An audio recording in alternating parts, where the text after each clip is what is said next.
Well, hi everybody, welcome back. We're on to Unit 6, and we're going to start to get into less the administrative side and more the people side. We'll start with eyewitnesses and a discussion of eyewitnesses, and then, which is going to be a short lecture from me this week because Dr. Peterson took up 15 minutes of your time, and we're trying to balance things out, right? But then we'll move on to interviews coming up here. And so the eyewitness stuff really helps you in framing your interviews. So I'd like to do this unit first. I will tell you that I'm going to apologize ahead of time. You may hear a little bit of banging in the background. One of my neighbors is working on some kind of a project, and it is such a beautiful day in Michigan, the day I'm recording your lecture. It's about 65 degrees and sunny, and I just cannot bring myself to sit inside of my office. And if you are having such a great weather day in Pennsylvania, wherever you may happen to be, I suggest you get outside to do this too. So, what's the commercial say? Sorry, not sorry. I am sorry if the noise, does pop up occasionally in this lecture, but not sorry that I'm sitting outside on a gorgeous day, and you should try to do the same. So you hear the term witness used, quite a bit. We're all kind of familiar with it. We see it on TV, or if we've had any reason to be in a court system for any good reason, bad reason, whatever it happens to be, we've heard the term witness. And according to the Department of Justice, a witness is a person who saw or heard the crime take place or may have important information about the crime or the defendant. Now, if you look at that, it really is different than what classically we think of as a witness, right? It really broadens out with that last part about having information or may have important information about the crime. So that includes eyewitnesses, right, in the classic sense, somebody who saw it happen, right? If I decide to murder my neighbor who's going crazy with the hammer over there, right, and another neighbor is standing there watching me do it, we have an eyewitness. But that's not the only type of witness, right? And other principles that can help you prove or disprove things are considered witnesses. So we really have to talk about an eyewitness versus a witness to understand where both have their place in our investigation. So a witness may not have seen a thing. They might not have been around at the time of the event in question. So, why does this matter? So let's take a witness like in a fraud case, right? Some of you have fraud backgrounds or education. If there's a fraud case going on, I am going to go back to a forensic accountant, and I'm going to say, look at the books and, tell me, where the money bled out, right? From a non-technical term, right? Where's the hole in the boat? And they become a witness of mine. If we were to go to court on that particular fraud, they would be called, and they would be called a witness. Even though they didn't see a thing, they did not see the person go in and take the money out. They did not, they just know that in the accounts there was $100,000, and now, through some form of magic criminal activity, we see there is only $90,000 there. They did not see the person do it, make a ledger change, put the, divert the cash or funds into a different account. They simply are witness that things are not as they should be, in that financial accounting. So why does this matter to you? And when we get to interviews, it matters because you can say that you have a witness in an interview. You can say, Brian, I have a witness that puts you, in the neighbor's yard at the time he was killed. And that may be true. It could very well be that one person in a house in between myself and my neighbor watched me walk by, and another neighbor up past the neighbor's house on the same street did not see me walk by, and both of them were in their yard. I now know that Brian walked by and walked into the zone of the murder, right? So I have a witness. I have no one that has seen it, but I can honestly say in an interview, I have a witness that puts you there. That is not untrue. Is it misleading? I don't think so. Because again, I didn't say I have a witness who saw you murder the neighbor. I have a witness who can put you in the crime scene, in the zone of the crime. The witness does not have to be someone who saw the matter. A witness is anyone who can add to your case. And therefore, when you get to your who, what, when, why, how, the person who pulls an access control record, perhaps, right? It's a corporate investigation, and you need to know whether I was in the location at a certain time and there's badge access. The person you asked to pull that report is indeed a witness. They may have to testify that they indeed pulled the report, they know how to pull the report, they did it accurately, and this was the result. So don't think of witnesses as people who saw something. Think of anyone who adds to your understanding of a matter as a witness. That's really important for that delineation. Because when we talk about eyewitnesses, they are simply different because they indeed are the ones who saw something. Now that we know that an eyewitness saw something, now it's what did they see? And we've all, I go back to the movies and TV because we get a lot of our perceptions about how things are by the media we absorb. And an eyewitness, there's always that eyewitness as the reason that people take pleas, right? I didn't do this. You got nothing on me. I'm going to fight this. I have an eyewitness. Okay, what's your offer, right? We've seen it 100 times. Or the person on the stand that say, sir, can you identify the person who indeed, thrust the knife into the neighbor's back? And the guy points and, gives you that dirty look and says, there he is right there. Let the record reflect that the witness has indicated the defendant, right? We've all seen that on TV. But is that reality? Is it reality that an eyewitness puts everything else to shame as far as evidence and is the definitive end to a case if there's an eyewitness? Well, we started to look at our own attention spans, and we started to look at things like memory contamination. And now I think we have a better understanding that although eyewitnesses are not bad, in fact, they are very good to have, they are not the do-all and end-all of an investigation, and you can't just stop because you have an eyewitness. So it takes us to selective attention. The selective attention exercises, I believe there are 4 or 5 of them in this week. How did you do? Well, if you were already looking for something, you knew there was going to be a trick. You probably saw something happen that shouldn't have happened. You were trying to be hyper observant, right? And let's face it, the average person who witnesses a anomaly, a crime, a breach of regulation or rule, isn't set up and waiting for that to happen to catch it. They're not on a surveillance, right? They normally happen upon it. It happens around them. It happens to them rather than them being prepared to witness it. And when we listen to Dr. Peterson, who is a definite expert in this field, he's a professor at the University of Toronto, written several books about politics and things, right? He kind of get off track a little bit on some of this stuff, and just from his core work, but he is the guy, right? And I really enjoy that 15-minute snippet of him because I think it really gives you the facts on why our brains work the way they do. But really what he says is we can't take in everything. Our brains and our eyesight and our anatomy is not set up to do that. And that we really concentrate on what is most important to our goal. And let me just go over that because it's really important that you understand that. Every one of us that drives, and I would venture to say that most people in this course have a driver's license, or even if you don't, you've certainly ridden public transportation, has at some point in our driving career, be it long or short, passed by an accident scene. Think about it on the freeway, somebody collides with somebody else, and it's in the median, and there's lots of lights, and there's ambulances and fire trucks and police cars, and traffic is moving at a snail's pace. And you drive by going very slow, bumper to bumper traffic going by, and you glance over and you look because, look, let's face it, we all look at the train wreck, we all look at the accident, right? You can't not look. Some jurisdictions have bought these giant screens they put up around fatalities so the people don't look. It's a respect thing, but frankly, we all try to look, even when those things are up, we try to look around them.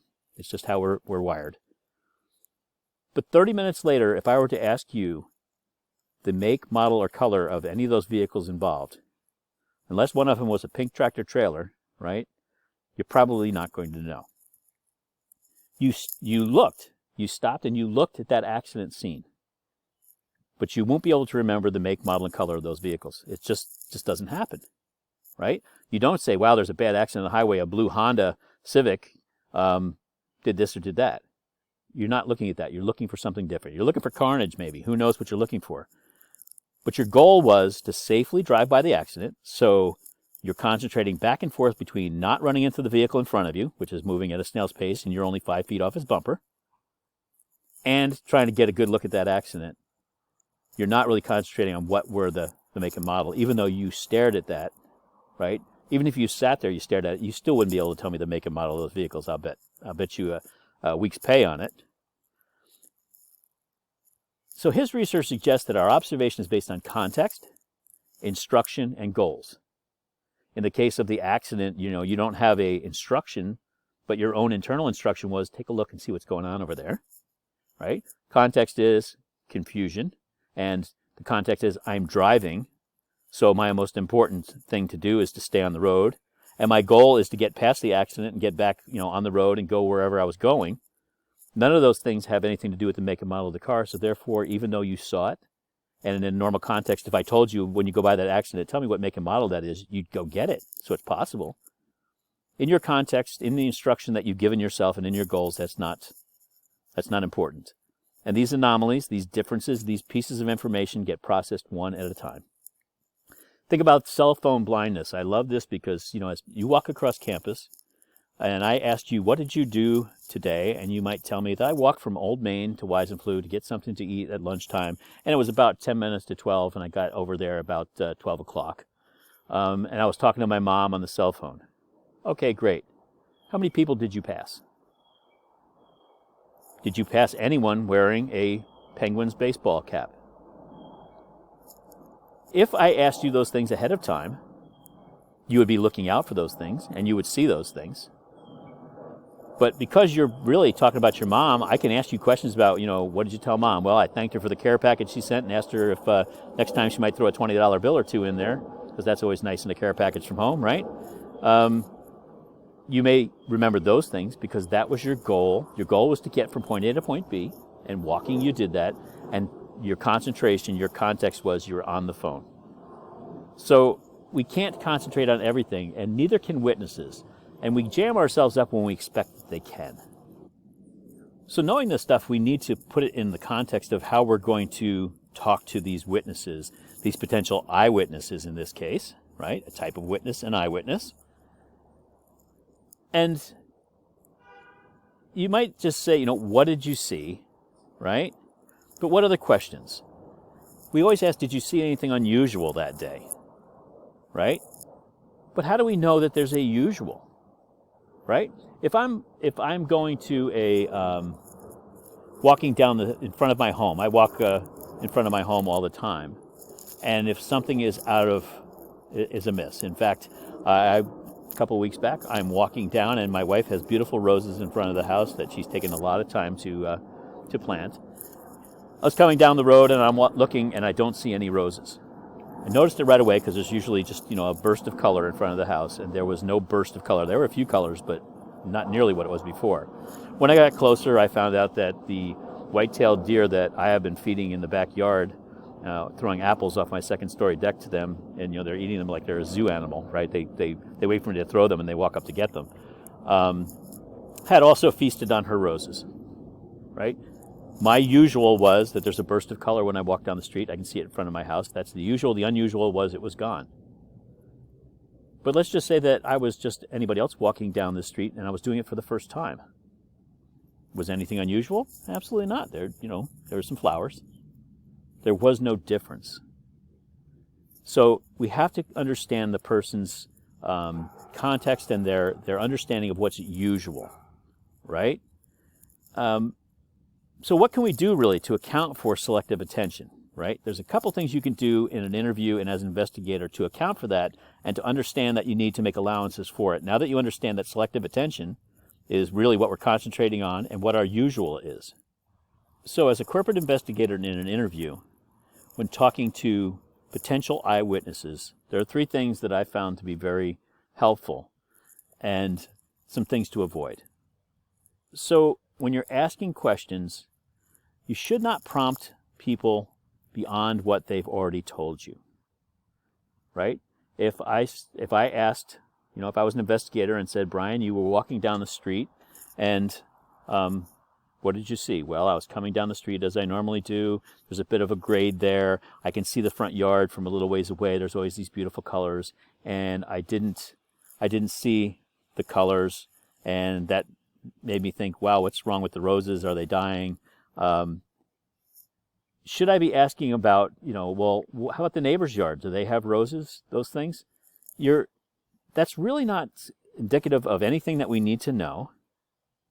And you're prompting me to say, oh, well, yeah, now that I think about it, I think the roses in front of my neighbor's houses, yeah, I think they have some too. Yeah, they could have been eaten by the deer too. I have no idea. I did not notice that. You're basically prompting me into saying something that I have no confidence in. So you can ask clarifying questions. What direction were you coming from? So then you can understand if you return and walk down the street, you can tell that there is a bit of a grade, so I can see the front yard from quite some distance. And there was that much color that I would have noticed it from there, right? That's a clarifying question. But a probative one where you're really trying to get me to remember something that isn't there is not fruitful. And in fact, it can make for conjecture, where I said, yeah, I think the neighbors had some roses, and now I think about it, I think theirs are probably eaten too. Now you're taking it as fact that, the deer ate all the roses, right? Which may not be true, because I'm not really clear, because you really just prompted something that I wasn't able to really speak of and I didn't bring up. So stick to what they tell you. You can ask clarifying questions, but don't probe beyond what they are reasonably telling you they saw.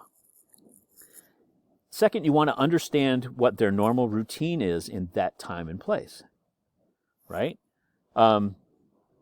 Do you normally walk that direction? Well, no, I normally come the other direction. Well, maybe those roses got eaten 3 days ago, right? Maybe that it wasn't something that happened just this morning, because you usually go the other direction and you wouldn't see it from that angle. You want to understand what their normal is so that you can understand how well their perception of change was, right? How well do they know the area? You can't ask someone if they saw anything unusual if they don't know what usual is.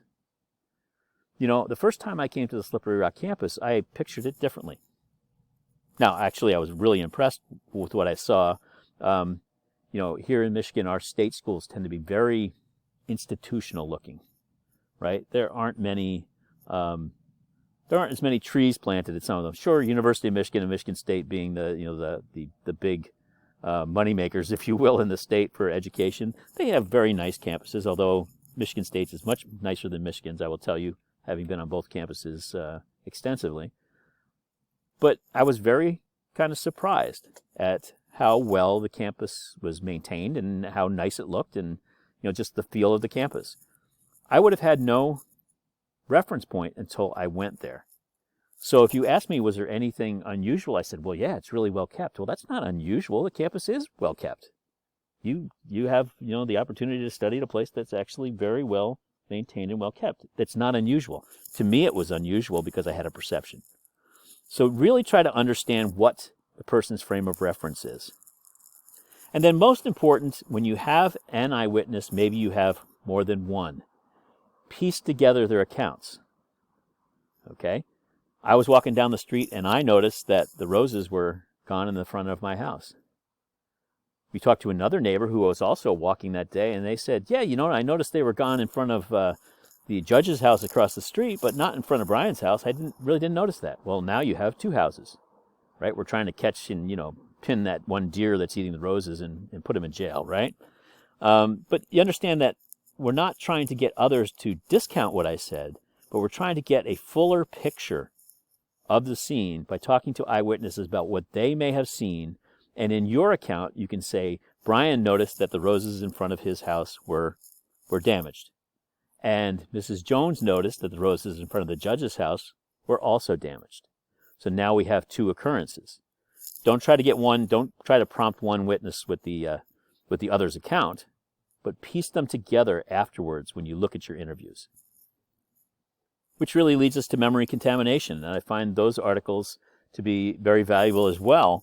And Wickstead and Mickles talk about the idea that memory is much like DNA, that it can be contaminated, that if you don't protect your crime scene, And your evidence, after it's collected, it can be contaminated and thus become relatively useless. And memory can do the same thing, right? If you don't protect someone's memory from outside influences, then it becomes contaminated. Think about a story that you may have told, they're referred to war stories for those of us who have been in the military, even when there are stories about the business and other things. And you tell that story, and if you really go back and think about it, you say, well, it wasn't exactly that way, right? We sometimes stretch the truth a bit when we tell stories. I think that's a human nature thing. We don't lie. We try not to lie anyway. But, sometimes things get bigger. Fish stories, right? Everybody caught a fish, biggest fish you ever caught. And if everybody tells us the biggest fish they ever caught, I would probably, take about 3 or 4 inches off that fish because everybody lies about the size of that fish. Okay? And when they tell the story, the fish tends to get bigger, right? When somebody tells that fishing story about they had this fish on the line, they were trying to pull him in the boat, and they finally got him in, and he was an 18-inch bass. Great. That 18-inch bass, a year from now, telling that story, became 21 inches, and by the time the guy dies, he pulled Moby Dick into the boat, one-handed, hit him with a baseball bat, and the entire nation ate for a week. Okay? If you over-explain a story, it becomes the truth. It becomes the perception of truth in the person who tells the story. If you tell somebody to give their account of something, they will, over time, pick up little things from the questions people ask, from the probative questions, right? And start to change the story. Brian, tell us about when you went in the house after you went for your walk. Okay, I went in and I stopped in the sunroom and I talked to my wife for a minute. Well, you took your coat off and hung it up, right? Oh yeah, I took my coat off. Now, I took my coat off, and like any, man who wants to get yelled at by his wife, I didn't hang it up properly. I threw it on the back of a counter stool in the kitchen, and then had a conversation with my wife in the sunroom, to which she ended the conversation, "Did you hang up your coat?" And I said, "Well, yeah." Then I went and grabbed it real quick and hung it up. But when I retell that story, it is very likely over time I will say, I walked in the house and I hung up my coat and I went and talked to my wife in the sunroom. That is not what happened. And there's actually a whole part of research. I was in a course with a gentleman who did statement analysis from the Mossad, Israeli special police, and he could take a written statement. He would ask you, tell me everything you did from the time you woke up in your hotel room this morning till you got to this class. And you would write it out, and he would look at everybody's statement, and he would say, okay, this isn't accurate. Something else happened here. Or did you really do it that way, or did you do it a different way? And in every case, he was right. It's actually a science. Maybe it's an art form. I don't know. But when you tell a story, you seldom tell it exactly as it happened. And if someone prods you with something to try to, tell you that, well, did you hung up your coat? Oh, yeah, I did that, right? It's a small thing, but you say it. But it tends to, over time, start to change the story. There'll be suggested events. It prompts you with information that's not in your memory, but you're going to accept it as part of your story as time goes on. Time absolutely ruins the memory. There's no question about it. The other night for dinner, my wife made some delicious pork chops on the grill. Oh my God, they were fantastic. But when one of my workmates and I were talking about food, which I don't know why we talk so much about food, but we do. He was talking about Peruvian chicken that he gets from someplace in North Carolina, because that's where he lives. And I said, yeah, we'll probably do something on the grill tonight. I forget what we had last night. He said, you forgot what you had for dinner? I said, yeah, let me think about it. Well, I wasn't forgetting about them while I was eating those pork chops, because they were just phenomenal, and I like to eat. But over time, I just forgot. It wasn't as important to me. So time, memory fades with time, and we know that. Then there's also the concept of groupthink. And that's something that you really have to guard against when it comes to memory contamination. If you and I start to discuss something, we will start to think alike on that over time, especially in big group. People tend to yield a little bit to the big group. So if there were 5 neighbors, and every one of them said that I walked down the street and I didn't notice anything different at Brian's house. But I walked down and I noticed that those roses were gone, right? The color wasn't right. If I'm sitting in that group of 5 neighbors and we're discussing this matter, over time I will say, well, maybe it maybe they were that way the day before. I guess I really didn't notice, and I start to waver because we start to think like the group. Eventually, it's really what a jury does, quite frankly. It's a scary thing about jury rooms where people start to think alike. It's not just taking someone else's suggestion and I say, oh, I never thought about that. That's a good point. It's not just a discussion. It is a matter of we start to think alike when we're in a group. And it's something that, as an investigator, you have to be very concerned with. So just like with the selective attention, there are ways as an investigator we can help guard against contamination of memory. We can't prevent it. We know that. But if we keep witnesses separated, and in a workplace, that's very hard to do. I'm going to interview someone who may have been an eyewitness to something, and then I'm going to interview 3 more people. And in most cases, there is a connection between those 3 people, right? Something happened in their department, and they all work in the same department. Otherwise, they wouldn't have been in that area to see it, right? There's always some connection between witnesses, unless it's rare that there's not, right? They all live in a certain area. They all have a certain routine. They've seen each other before. And you need to keep them separated in so much as you can. But if they all go back to work in the same room, right? I just did a case where I had someone do something, and there were 4 people in the room, one of them my subject, and I talked to the other 3. And when I'm done talking to them, they're going back to work, and they're going back into a 10 by 10 room to work. It's a very small operating suite, and that's where they're going. How do I keep them separate? Well, the way I keep them separate is by policy. You need to have a policy that says that you will cooperate in an investigation, for one, and number 2, you will not discuss investigative matters except with the investigator. So in many companies, their compliance program covers that. There is a policy that says if you have a problem, if you want to be a whistleblower of sorts, you can come forward and you don't have to worry about retaliation. At the same time, you are not to talk to others about what we talk about in an HR, security, or other compliance-related functional meeting, right? Doesn't mean we're trying to put a gag order on people. We're just trying to make sure that those people don't get back in that room and start talking about this. It's just like a jury talking about the case when they're not in the jury room. It's forbidden by law. In this case, it's not forbidden by law. You have to have a policy that helps you so that you can keep people's memories from being contaminated by each other. Understand that every repetition of the story solidifies the memory. Right? So I walked in the house, accurately walked in the house, took off my coat, put it on the back of that stool, and went and talked to my wife. To my story being, I walked in the house, hung up my coat, and went and talked to my wife. Does it matter in the scheme of this particular investigation? Probably not. But it might. It might be used to impugn a witness at some point to say, well, they don't have the right memory because that's not what happened. So what else did they not remember? Right? So having a person tell their story too many times will get them into a pattern that each little nuance starts to change the story slightly. And eventually, instead of that 18-inch fish, you have that Moby Dick in the boat, right? So you got to make sure that you don't ask them to tell the story too many times. One way to do that is to get a written statement the first time. When you get their account of it, you repeat it back to them verbatim. Okay, I was walking down the street, and I noticed that the roses weren't there. So you were coming down the street, and there was a difference there you saw, right? The roses weren't there. That's correct. Write that down. Have them take notes in the interview. You're taking notes. Why shouldn't they? Ask them to take notes. And in the end, ask them clarifying questions on anything in their notes that isn't clear, and they can write it right on the same piece of paper. Then have them sign that as a written statement.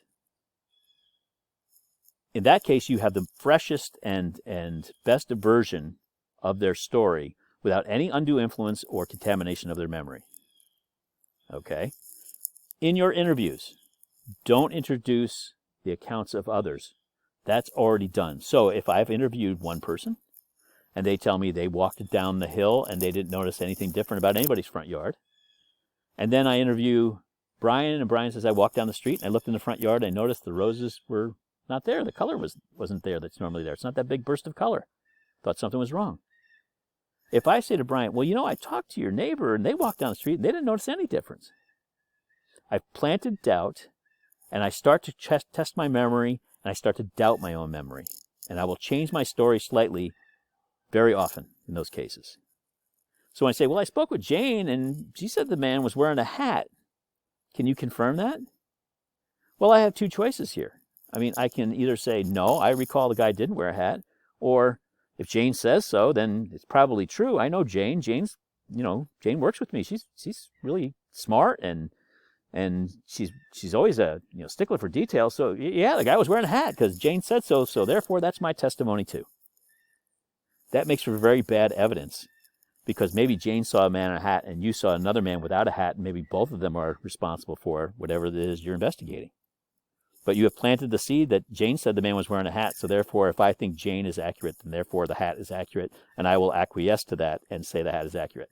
So to keep memory from being contaminated, we keep witnesses separated, right, as much as we can. We tell them, don't discuss this amongst yourselves. If anybody asks to discuss it, refer them back to me as the investigator, and I will ask them not to discuss it, right? This is a confidential investigation. We don't ask them the story too many times. We don't ask them, okay, tell my story. Okay, great, now bring in our partner. Can you tell him what you just told me? And then we bring in the boss. We say, can you repeat that back to him?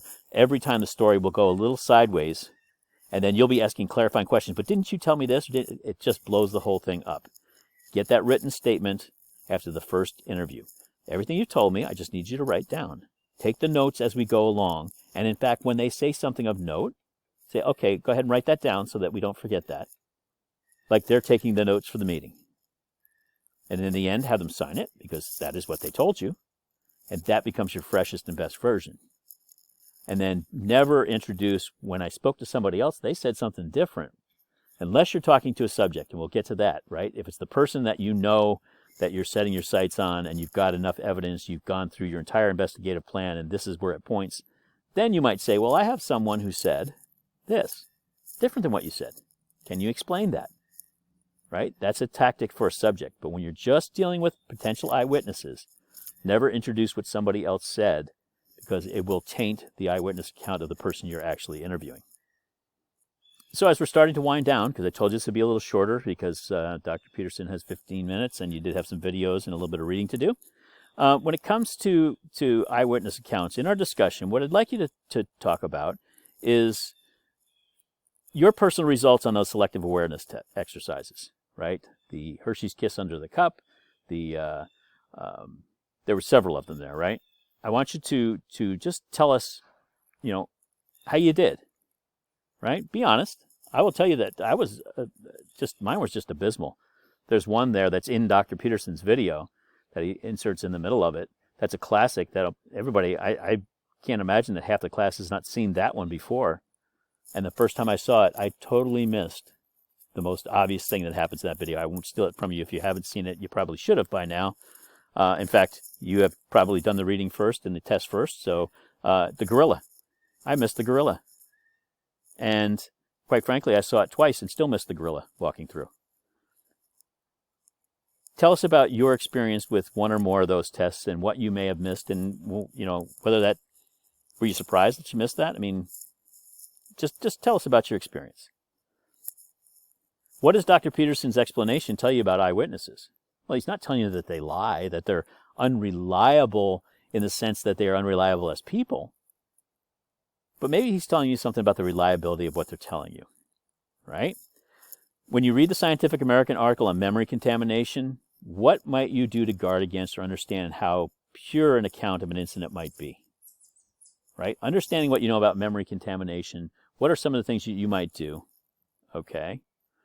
And then finally, and the most important thing here, knowing what you know about eyewitnesses. It is very easy when an eyewitness comes up in an investigation to say, well, I think I have something missing out of the storeroom. I have the batteries. Let's go back to our battery example, right? Batteries are missing out of the storeroom, and one of your witnesses says, I saw Brian steal those batteries. Well, in a perfect world, we'd be able to say, oh, game over. But is it really game over? Knowing what you know about witness and witness reliability now, should you stop an investigation and not go through and do the rest of the who, what, when, where, how, why? Because you have an eyewitness and you pretty much have a lock, and, once you've got an eyewitness, then, you know what happened, right? Or do you? And so those are the things you're going to discuss in the discussion this week. I expect it to be rather robust, because I think this is fun stuff, and I hope that you will join in and make it so. Deliverables real quick before we get out of here. The reading and the videos, right? Mostly videos, a little bit of reading. You've done that, hopefully, before you came to the lecture. You did the lecture now. We're done, so good deal. Got a discussion to do. Same rules as before on discussion. 250 words on initial, 100 on responses. Initial is due Thursday, 5 p.m. I will try to put that in the calendar, but your initial is due Thursday at 5 p.m. If it is not submitted Thursday by 5 p.m. and I have not heard from you before 5 p.m. on Thursday about why, there will be no makeups. So please get it in on time. And then your responses are due by the close of the week, Sunday, 11:59 p.m. as always. So same rules as past deliverables and discussions, rather. And with that, if you have anything that you need to talk to me about, call, write, text. I have heard from several of you. Others I have heard nothing from, and I'm assuming things go well. But I do want some feedback from people. So, don't be afraid to send me notes saying, hey, it's going okay, but I wish we would do more of this, or I was expecting that. I really do want to hear about how to improve my courses. So please don't wait till the last minute and the course evaluation. I don't try to influence my scores in the end, but if I can make something better now, please let me know. Again, Thursday, due date on the initial post. Don't forget. Everybody have a great week, and we will talk to you in the next lecture.